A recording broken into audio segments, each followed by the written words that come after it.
What happens when an untouchable billionaire CEO, accustomed to ruling boardrooms and dismissing suitors, enters a blind date expecting nothing more than a cynical joke, only for a struggling single father in a faded jacket to shatter her icy armor with one devastating question. As her arrogant peers watch from across the restaurant expecting an embarrassing spectacle, this quiet man gently wipes his sick daughter's forehead and asks the billionaire if anyone has cared for her. Tonight, an unexpected truth will shake her world, revealing that true wealth lies not in wealth, but in genuine warmth and human connection forever. Before we dive into this deeply moving story of quiet dignity, unexpected second chances, and the healing power of genuine human connection, please take a moment to subscribe to our channel, tap the notification bell, and drop a comment below letting us know where in the world you are tuning in from today. Your support helps us share stories that remind us all that true wealth is never measured in dollars. Now let us begin. The glass and steel monolith of Sterling Global Logistics stood 60 stories above downtown Chicago. Inside the corner executive suite on the top floor, the atmosphere was as cold and precise as an operating room. The late afternoon sun filtered through tinted floor-to-ceiling windows, casting long, sharp shadows across polished marble floors and dark mahogany furniture. Victoria Sterling stood by the windows, a cup of dark espresso cupped in her manicured hand. At 36, Victoria was the chief executive officer of a multi-billion-dollar global conglomerate. In international commerce, her name was spoken with reverence and fear. She was brilliant, relentlessly efficient, and unyielding. Boardroom executives twice her age turned pale when she tapped her fountain pen, knowing a quiet, razor-sharp critique from her could dismantle a decade-long career in seconds. To the financial press, Victoria was a human computer, a woman who slept 4 hours a night, devoured quarterly earnings reports for breakfast, and possessed zero personal life. But what magazines never wrote about was the mountain of quiet betrayal that built her iron citadel. 10 years earlier, as a trusting young executive, Victoria was ruthlessly betrayed by a fiancé who stole her proprietary supply chain algorithms and sold them to a rival firm. That heartbreak taught her a harsh, indelible lesson. Vulnerability was fatal, trust was an expensive luxury she could not afford, and people only drew near to leech off her bank account or exploit her authority. From that day, Victoria locked her heart behind heavy steel doors, choosing cold authority over intimacy, and professional perfection over personal happiness. On a Thursday evening, Victoria attended an informal gathering with senior board members in an elite private club overlooking the lake. The room smelled of expensive cigars, fine cognac, and leather upholstery. Among the guests were Julian Vane, a VP of acquisitions, and Chloe Vance, head of public relations, two cynical climbers who viewed the world as a ladder to be stepped on. As champagne flutes clinked, the conversation turned lazily to personal lives. Julian, swirling 20-year-old scotch, smirked across the leather couch. "You know, Victoria," Julian purred, his tone dripping with patronizing amusement. "You've conquered global logistics, but you're untouchable. I don't think any man in this city could sit through a 2-hour dinner with you without breaking into a cold sweat." Chloe chuckled, resting her chin on her hand. "Interface-level romance is impossible for her, Julian. Victoria doesn't do dates. She does hostile takeovers and mergers. Anyone outside the Forbes Top 100 wouldn't even know how to order wine in her presence." Victoria didn't flinch, sipping her espresso with glacial calm. "I don't waste precious time on social theater. Romantic endeavors are an inefficient allocation of emotional capital." "Is that a challenge?" Julian sneered, exchanging a conspiratorial, mocking glance with Chloe. "A few of us made a wager. We set you up on a blind date this Friday at Latoile. If you sit through a 2-hour dinner with the man without walking out, I'll concede my voting proxy on the European expansion project." Victoria's dark eyes narrowed into dangerous slits. She hated games, but she hated Julian's condescending arrogance far more. "And if I prove your childish experiment is a waste of my evening, you vote with my exact recommendations for the rest of the fiscal year?" "Deal," Julian smiled smoothly, raising his glass. What Victoria did not know was that Julian and Chloe had engineered what they believed would be an embarrassing, humiliating joke. Through a junior HR clerk named Marcus, they picked a man from the very bottom of the socio-economic ladder.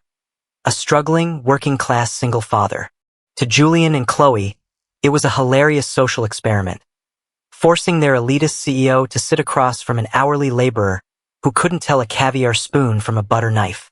They reserved a discreet corner booth across from their own vantage point at Latoile, eagerly waiting for the social train wreck to unfold. For miles away from the glittering high-rises, in a weathered two-bedroom apartment near the noisy rail yards, Daniel Carter was ironing his only clean collared shirt. The steam iron hissed softly as he carefully smoothed out the wrinkles on the faded navy cotton. Daniel was 38, broad-shouldered, with calloused hands, short dark hair silvered threading at the temples, and calm hazel eyes that carried the deep fatigue of a man working 16 hours a day to keep a roof over his family's head. 3 years ago, Daniel's world was shattered when his wife, Sarah, passed away from acute leukemia.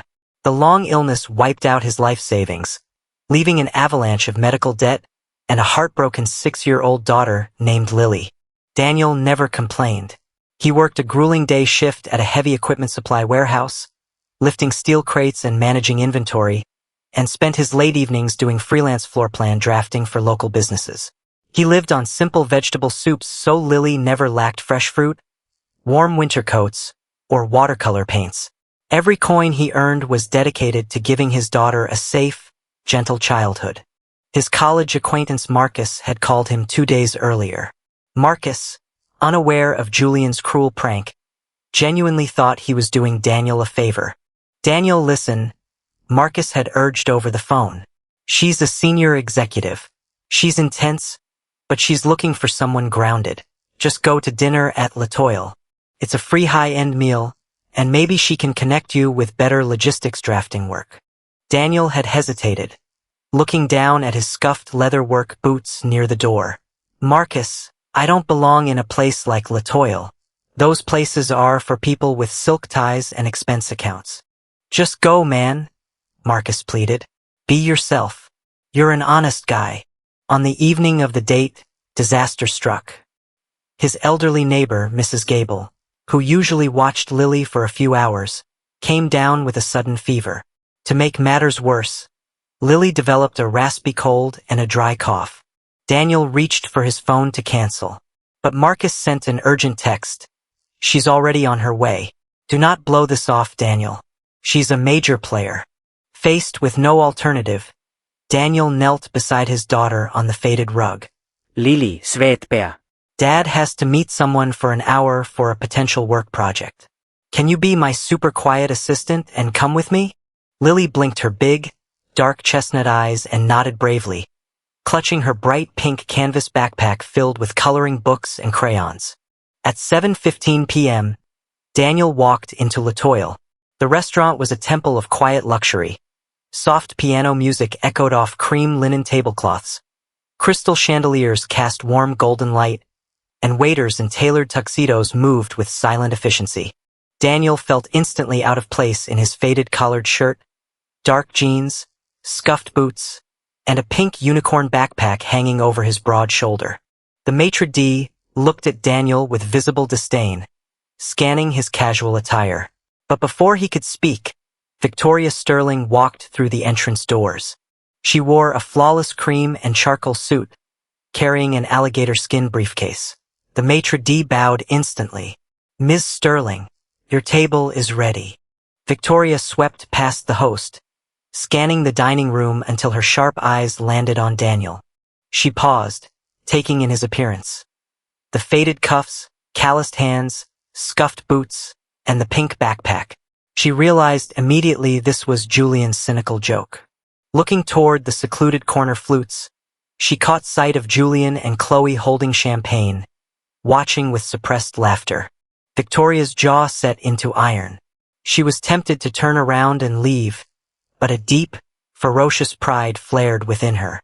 She walked straight to the table, pulled out her own chair before the waiter could reach it, and sat down. Setting her briefcase on the table, her dark, searching eyes pinned Daniel with a cold, analytical stare. "You're Daniel," she stated flatly, her tone devoid of warmth. I am, Daniel replied, his voice a calm, grounded baritone. And you must be Victoria. Miss Sterling, she corrected automatically. I assume you know who I am? Marcus told me you were a senior executive, Daniel said with a polite nod. He didn't mention you were the CEO of Sterling Global. And yet you're sitting here, Victoria noted, her eyes flicking down to his faded cuffs. Most men in your position would look terrified right now. Daniel didn't flinch or shift uncomfortably. He looked straight into her cold dark eyes with a faint, gentle smile. Should I be terrified, Miss Sterling? You're a businesswoman, not a thunderstorm. Victoria blinked. Her glacial composure wavered for a split second. Men usually spent the first 10 minutes in her presence either stammering in intimidated silence or flexing their net worth. Then, Victoria caught sight of something beside his chair, a small pink canvas backpack. And sitting at a tiny table near the coat check was a 6-year-old girl carefully coloring inside a picture book. Victoria's brow furrowed in sharp disapproval. You brought a child to Latoile? Daniel turned his head to glance warmly at Lily, ensuring she was comfortable, then looked back at Victoria. My neighbor who usually watches her came down with a fever an hour ago, Daniel explained evenly. Lily has been fighting a cold, and I wasn't going to leave her alone in an apartment. I tried to cancel, but Marcus insisted. If her presence offends you, I am happy to settle our water tab right now and take her home. Across the room, Julian and Chloe were smirking, leaning forward in their booth, waiting for Victoria to order the manager to throw him out. Victoria looked at Daniel's calm, steady hazel eyes. There was zero deception, zero pretense, and zero shame in him. He was simply a father protecting his child. She can stay, Victoria said curtly, turning her leather menu over. Tell me about your background. Marcus said you do logistics. I manage a building supply warehouse during the day, Daniel said quietly. And I do freelance warehouse floor plan drafting at night. A warehouse worker, Victoria noted, her voice carrying a sharp corporate edge. So Julian thought it would be humorous to pair a global supply chain CEO with an hourly laborer. Daniel paused. He looked toward the corner booth, taking in Julian and Chloe's smirking, champagne-sipping faces. He understood the entire setup in an instant. Instead of getting angry, embarrassed, or defensive, Daniel let out a quiet, slow breath. He looked back at Victoria with profound, unexpected compassion. I see, Daniel said softly. It seems your colleagues don't have much respect for your time, Miss Sterling. Victoria stiffened as if struck. I handle my colleagues, Mr. Carter. I'm sure you do, Daniel replied gently. He rested his large, calloused hands flat on the white tablecloth. He didn't ask about her stock options, her luxury cars, or her corporate acquisitions.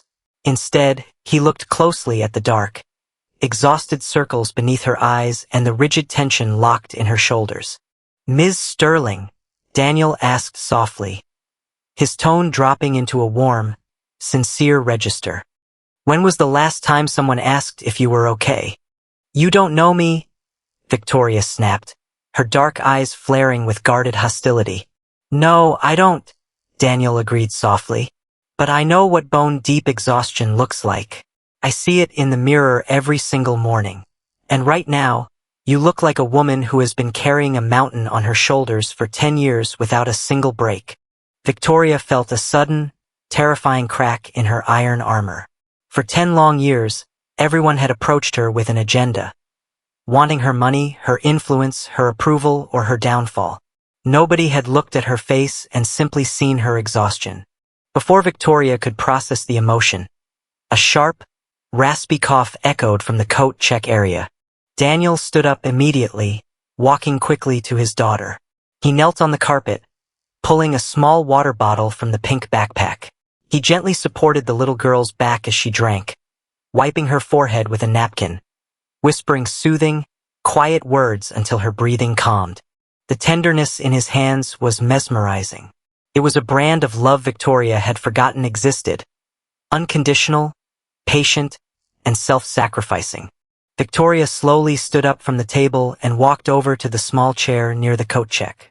Julian and Chloe watched from their booth across the room, their flutes hovering mid-air, their jaws dropping as the formidable CEO walked toward the coat check. "Is she all right?" Victoria asked, her voice losing its cold corporate edge entirely. Daniel looked up from the floor. "She'll be fine. Just a dry cough from the cold air." Victoria looked down at Lily, wrapped in her fleece blanket, holding a yellow crayon. Lily looked up at the tall woman in the dark suit and offered a sweet, toothy, innocent smile. "Hi," Lily whispered in her raspy voice. "Are you my dad's friend?" Victoria felt a sudden, sharp knot forming in her throat. I suppose I am," she whispered softly, kneeling down until her expensive silk pants pressed against the restaurant floor. Lily pulled a small pink paper invitation from her backpack. "I'm having my 7th birthday next Saturday. You can come if you want. We're having cupcakes." Daniel flushed with mild embarrassment. "Lily, sweet bear. No. Miss Sterling is a busy chief executive." "I would love to come," Victoria interrupted softly, taking the crinkled invitation into her hands as if it were a priceless corporate contract. Victoria looked back up at Daniel, her dark eyes reflecting the warm golden light of the chandeliers. The icy billionaire was gone. Standing in her place was a woman who had just been offered an invitation into a world of pure, unadulterated love. The following Saturday afternoon, Victoria's dark luxury sedan pulled up to the curb of an old brick apartment building near the rail yards. Victoria sat in the back seat for a moment, taking a deep breath. She was wearing a navy knit sweater, dark jeans, and flat leather shoes, a stark contrast to her boardroom armor. In her lap sat a gift box wrapped in silver paper, containing a high-grade artist's drafting watercolor set she had personally selected. She walked up the creaking wooden stairs to apartment 3B and knocked firmly on the worn oak door. The door opened, and Daniel stood there wearing a blue apron over a simple t-shirt, a smudge of white flour on his forearm. "Victoria," Daniel smiled, his hazel eyes lighting up with genuine warmth. "You actually came." "I promised I would," Victoria said, offering a small, authentic smile. She stepped inside. The apartment was small and old, but spotless, filled with the rich, comforting scent of fresh vanilla baking in the oven. Handmade paper streamers were strung across the cracked ceiling. For neighborhood children were playing freeze tag in the hallway, and on the small kitchen table sat a platter of lopsided, homemade vanilla cupcakes with pink frosting. In the center of the living room sat Lily, wearing a cardboard birthday crown, her face radiant with pure joy. "Victoria!" Lily squealed, running across the room and throwing her small arms around Victoria's knees. Victoria froze for a second, unaccustomed to physical affection, before slowly resting her hand on the child's back. "Happy birthday, Lily!" For the next 3 hours, Victoria Sterling sat on a worn fabric sofa, watching a father construct a magical universe for his daughter out of cardboard boxes, cheap streamers, and $20 worth of baking ingredients. She watched Daniel adjust Lily's crooked crown, pour apple juice for the children, and laugh genuinely when a party game went wrong. There were no private chefs, luxury catering, or professional entertainers, but there was an overwhelming, tangible atmosphere of deep love and security. Victoria sat quietly, sipping tea from a chipped ceramic mug, realizing that in her relentless pursuit of wealth and power, she had accumulated millions yet possessed nothing that truly mattered. By 6 p.m., the neighborhood kids had been picked up by their parents, and Lily was fast asleep on her bed, clutching her new watercolor set. Daniel walked out onto the tiny iron fire escape balcony overlooking the city skyline. Victoria stepped out beside him, the cool evening breeze blowing her hair. "She had an incredible day, Daniel," Victoria said softly, looking out at the distant city lights. "You did an amazing job." "Thanks," Daniel smiled, leaning against the railing. "I just do what I can for her." Victoria's eyes drifted toward Victoria realized the crushing financial pressure Daniel was under. He had emptied his remaining savings for his daughter's birthday while facing eviction. Victoria reached into her handbag, pulling out a leather checkbook and a fountain pen. Daniel, I'm going to write a check right now to clear your rental account and cover your utilities for the year. It's a drop in the ocean for me. No, Daniel interrupted gently. His voice possessed a firm, quiet weight that stopped her pen mid-air. Daniel, you're facing eviction, Victoria insisted. I have the resources to resolve this financial stress instantly. Daniel turned to face her, his hazel eyes locking onto hers with dignified strength. I appreciate your heart, Victoria. I really do. But I don't want your charity. You need help, Daniel. I need opportunity, Victoria, Daniel corrected gently. Not handouts. I take pride in providing for my daughter with my own hands. If you give me money, you take away my dignity. But if you give me a fair chance to earn a living based on my skills, I will prove my worth every single day. Victoria stared at him. In her corporate world, people begged for her handouts, lied for her capital, and compromised their ethics for a check. But this man, facing eviction, had calmly refused a check because he valued his personal dignity above easy money. Victoria slowly capped her fountain pen and put the checkbook away. Opportunity, she repeated softly. Opportunity, Daniel nodded firmly. At 8 a.m. on Monday, the executive board of Sterling Global Logistics was assembled in the main boardroom. Julian Vane sat at the head of the table, sipping espresso, whispering to Chloe with a smirk. Did you hear about Victoria's date last week? Our fearless CEO ended up with a guy who brought his kid in a pink backpack. The guy probably begged her for a loan. Suddenly, the heavy boardroom doors swung open. Victoria Sterling walked in, wearing an elegant cream suit, her dark eyes flashing with an intensity that silenced the room instantly. She stood at the head of the table, setting her tablet down with a sharp, decisive snap. Julian, Victoria said coldly, your quarterly proposal for the Midwest logistics restructuring is rejected. Your projected margins are inflated and your labor distribution models are sloppy. Julian flushed red.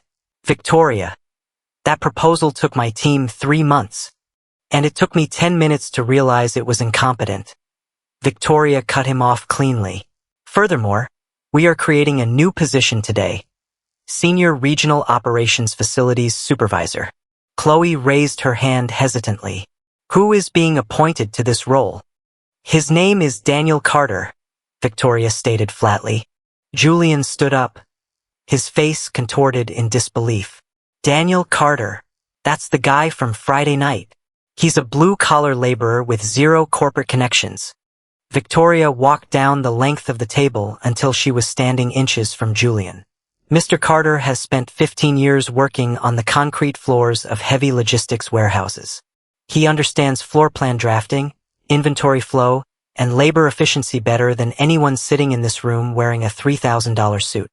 She looked around the room, pinning every executive with her sharp gaze. He did not ask for charity. He asked for an opportunity. And unlike certain senior vice presidents, Mr. Carter possesses integrity, discipline, and absolute dignity. If anyone attempts to undermine his work or treat him with disrespect, you will be terminated without a severance package before the end of the day. Am I clear? The silence in the boardroom was absolute. That afternoon, Daniel Carter walked into the regional distribution facility of Sterling Global Logistics. He wore a neat button-down shirt, carried his drafting tools, and went straight to work on the warehouse floor. For the next 4 months, Daniel walked the concrete floors alongside forklift drivers and inventory clerks. Redesigning the regional warehouse floor plan, he eliminated bottlenecks, improved safety protocols, and cut inventory transit times by 23% in 90 days. He earned the unyielding respect of every worker, not because he was favored by the CEO, but because he treated everyone with unwavering fairness, listened to their input, and worked with quiet strength. 6 months after their first meeting at Latoile, autumn had settled over Chicago, painting the city parks in brilliant shades of gold, amber, and deep red. Daniel's new position provided a strong, dignified salary that allowed him to pay off his medical debts completely, secure a comfortable apartment near a good school for Lily, and sleep through the night without the crushing threat of eviction hanging over his head. But the biggest transformation wasn't Daniel's bank account. It was Victoria. The cold, impenetrable fortress she had spent 10 years building had completely dissolved. She smiled during executive meetings, listened patiently to junior managers, and instituted comprehensive family healthcare benefits for all hourly warehouse workers across the company. And every Friday evening at 5 p.m. sharp, Victoria Sterling's corporate schedule cleared completely. She spent her weekends with Daniel and Lily, baking pancakes, attending Lily's school plays, and learning to laugh without worrying about corporate optics. On a crisp October evening, Daniel and Victoria sat together on a wooden bench overlooking Lake Michigan, watching Lily play happily on the swings. Victoria leaned her head against Daniel's broad, comfortable shoulder, taking a deep breath of the crisp autumn air. "I was thinking about Julian and Chloe," she admitted softly, "and that ridiculous bet they made at the club."